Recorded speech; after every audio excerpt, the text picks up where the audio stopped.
بسم اللہ الرحمن الرحیم۔ ہمارا ایک سلسلہ آج کی اچھی بات کا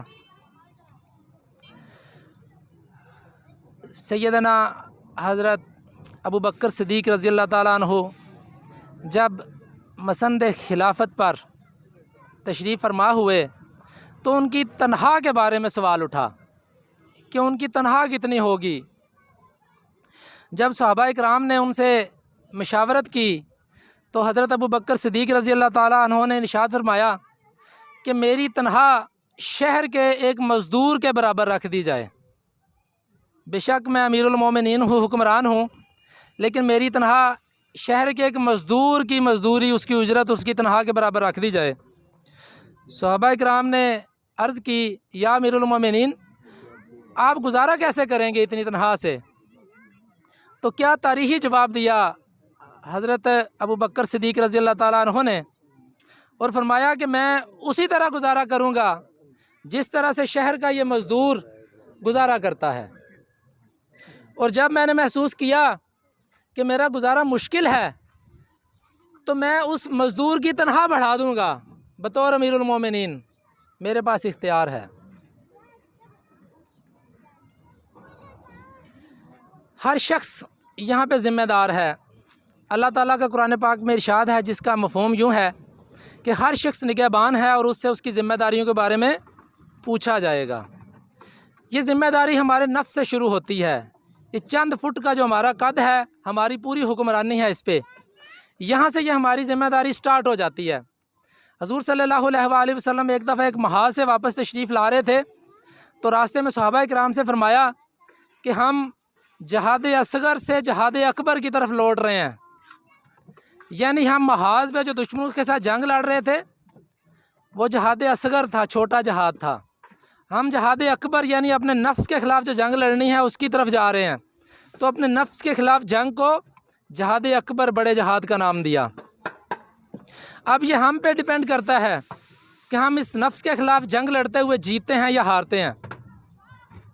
اگر یہ ہم جنگ جیتتے ہیں تو عظمتوں کی ان بلندیوں تک پہنچ جاتے ہیں کہ فرشتے بھی آپ پہ رش کرتے ہیں، کہ علامہ اقبال کو یہ کہنا پڑ جاتا ہے کہ فرشتہ کہنے سے میری تحقیر ہوتی ہے۔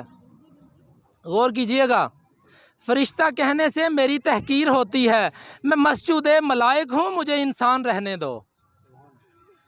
اور جب اس نفس کے خلاف جنگ میں ہم ہار جاتے ہیں تو اندھیروں میں، ان گھٹا ٹوپ اندھیریوں میں چلے جاتے ہیں کہ شیطان بھی شرما جاتا ہے۔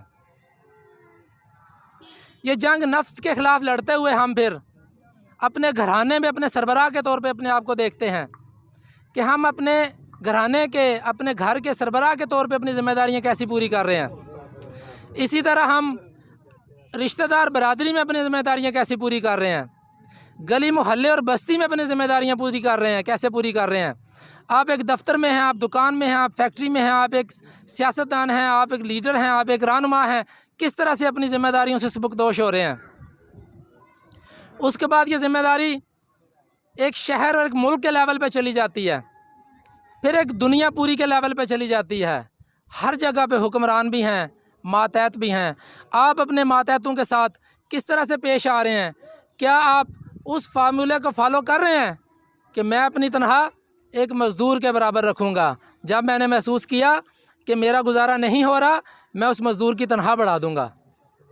آخر میں ایک شعر کے ساتھ اجازت چاہوں گا، اور ہر شخص نے اپنا تزکیہ کرنا ہے اور علیحدگی میں بیٹھ کے تنہائی میں سوچنا ہے کہ کیا میں اس شعر کے اندر فٹ تو نہیں آ رہا؟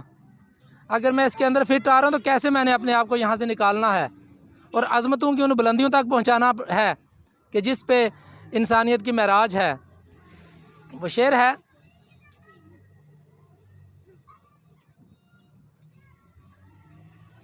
لگا کے آگ شہر کو یہ بادشاہ نے کہا، لگا کے آگ شہر کو یہ بادشاہ نے کہا، اٹھا ہے دل میں تماشے کا آج شوق بہت۔ لگا کے آگ شہر کو یہ بادشاہ نے کہا، اٹھا ہے دل میں تماشے کا آج شوق بہت۔ جھکا کے سر سبھی شاہ پرست بول اٹھے، حضور شوق سلامت شہر اور بہت۔ Thank you.